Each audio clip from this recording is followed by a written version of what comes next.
유다에서 베델로 하나님께서 말씀을 주셔서 보낸 하나님의 사람이 있습니다. 선지자지요. 베델에 와서 하나님께서 주신 말씀을 여로보암 왕 앞에서 다 증거했습니다. 그리고 하나님 말씀이 꼭 이루어질 것이다라고 그 베델에 제사 드리는 곳에 있던 제단이 무너져 내리고 재가 다 쏟아져 버리게 됐죠. 그렇게 잘 하나님의 말씀을 선포하고 돌아가는 길에 베델의 늙은 선지자가 따라와서 그 사람을 부르며 붙잡았지요. 우리 집에 가서 물을 먹고 떡을 먹으며 쉬었다 가라. 처음에는 아니다라고 말하다가 나도 선지자다. 이렇게 말하는 그 늙은 선지자의 말을 듣고 그 사람의 말을 들어 집에 가서 물을 마시고 떡을 먹고 쉬었다 갑니다. 그런데 돌아가는 길에 사자가 달려들어서 유다에서 왔더니 하나님의 사람을 물어 죽입니다. 그리고 우리가 읽었던 25절 말씀이 그 사자가 물어 죽인 다음의 일이 어떻게 되고 있는가를 우리에게 보여주고 있다라고 하는 것입니다.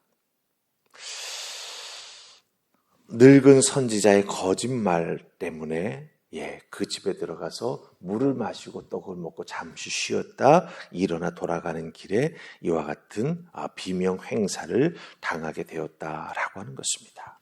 그런데 이 일이 일어나는 과정 속에서 우리가 믿음의 사람으로서 잘 눈여겨보고 여기에서 하나님의 말씀을 분별해서 깨달아 알아야 될 부분이 있다라고 하는 것입니다. 왜냐하면 우리도 주님을 위해서 봉사하지 않습니까? 교회에서 헌신하지 않습니까? 선지자도 결국은 하나님 앞에 헌신하는 사람이거든요. 그렇다고 한다면 우리 믿음의 사람들이 하나님의 말씀에 순종했다가 돌아가는 길에 갑자기 사자에 물려 죽은 이 사람의 모습을 보면서 하나님 앞에 헌신하는 우리들이 어떤 믿음의 자세를 가져야 할까? 헌신을 하되 어떻게 헌신해야 되는가라고 하는 것을 우리가 깨달아 알게 된다라고 하는 것입니다. 자, 우리 28절 말씀 보십시다. 28절 찾으셨습니까? 찾아서 같이 읽습니다. 자, 찾으셨죠? 읽습니다. 시작. 그가 가서 본즉 그의 시체가 길에 버림받았고 나귀와 사자는 그 시체 곁에 서 있는데 사자가 시체를 먹지도 아니하였고 나귀를 찢지도 아니하였더라. 아멘. 사자는 육식동물입니다. 이 사자의 습성상 그냥 심심풀이로 놀고 싶어서 동물을 물어 죽이지 않습니다. 꼭 배가 고파서 먹을 때가 됐을 때에야 사냥감을 발견하고 거기에 달려들어서 죽이고 먹는다라고 하는 것이죠. 사자는 육식동물로서 그런 습성을 가지고 있습니다. 그런데 유다로 돌아가던 이 하나님의 사람이 사자에 의해서 죽임을 당했습니다. 그런데 죽인 당한 다음에 그 상황을 28절은 어떻게 말해주고 있습니까? 시체 옆에 사자가 턱 앉아 있는 거예요. 나귀는 살아있는 채로 그 옆에 서 있습니다. 그 죽은 시신을 찢지도 않았고 먹지도 않았다라고 하는 거예요. 그 광경을 보고 사람들이 달려가서 이제 베델에서 말을 하게 되면서 이 늙은 선지자가 그 소식을 듣게 되는 거지요. 자, 한번 살펴보십시다. 28절 말씀을 통해서 하나님은 우리에게 어떤 메시지를 주시려고 하는 걸까요? 사자가 자연의 섭리를 거스리고 있는 겁니다. 분명 먹잇감을 잡아 숨을 끊었으면 찢어 먹습니다. 그게 바로 사자의 본능이고 자연의 섭리입니다. 그런데 그렇게 하지 아니하고 그 선지자의 시신 옆에 가만히 앉아 있다라고 하는 것입니다. 하나님께서 이 상황 속에서 무엇을 말씀하시려고 하는 것입니까? 유다에서 올라온 하나님의 사람도 하나님의 말씀과 명령에 따라 선지자 사명 베델에서 잘했습니다. 그리고 하나님은 어떻게 돌아가라라고까지 말씀해 주셨어요. 그러니까 이 부분을 우리가 잘 알아야 된다라고 하는 거예요. 하나님께서 이것 하라고 말씀해 주셨습니다. 그것 잘 했습니다. 그것 마치고 그 다음에 네가 어떻게 해서 원래 있던 곳으로 돌아와야 한다라고까지 하나님께서 말씀해 주신 것이죠. 즉 하나님의 일을 감당한다, 하나님께 헌신하며 봉사한다라고 하는 것은 맡겨주신 일을 마치고 그 다음 나의 삶의 자리에 돌아갈 때까지도 하나님께서 말씀하신, 하나님께서 원하시는, 하나님께서 믿음의 사람으로서 우리에게 주신 그 성도의 삶의 모습을 가지고 그것을 지키며 돌아가야 한다라고 하는 것까지 말씀해 주고 계시다라고 하는 것입니다. 시작과 그 끝까지 그 모든 것이 하나님의 말씀에 따라 움직여 나아가는 우리가 되어야 한다라고 하는 것이죠. 하나님께서는 유다에서 올라온 이 하나님의 사람에게 여로보암 왕 앞에 가서 이렇게 전하라. 그 다음에 물도 마시지 말고 떡도 먹지 말고 돌아오는 길은 갔던 길과는 다른 길로 돌아오라라고까지 말씀해 주셨어요.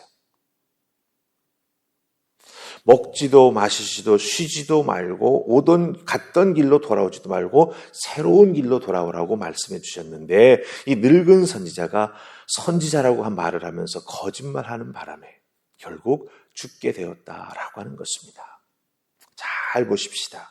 하나님 말씀에 순종하는 일에는 당연한 것이, 즉 사자가 먹잇감을 물어 죽이고 찢어 먹는 것, 그게 당연한 것이지요.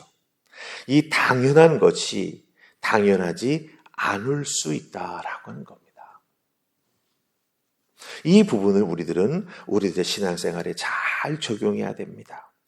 성도들이 하나님의 일을 해 나아갈 때 하나님의 일, 그 일을 행하는 과정에 분명히 우리의 생각과 상식을 뛰어넘는 일들이 있을 수 있습니다. 왜? 하나님의 일이니까. 그렇죠? 우리의 생각대로 상식대로만 풀려나간다라고 한다면 그것은 그냥 일이죠. 하지만 하나님의 일에는 우리들의 상식과 우리들이 익숙해져 있는 부분, 그런 것들을 뛰어넘는 부분들이 분명히 있다라고 하는 거예요. 여러분, 상식은 예측이 가능합니다. 상식은 우리가 늘 해왔던 것이기에 익숙합니다. 하나님의 일은 많은 경우 이런 인간적인 예측이나 우리의 익숙함을 떠나야 하고 떠날 것을 요구하고 떠나지 않으면 이루지 못할 것이 있다라고 하는 거죠.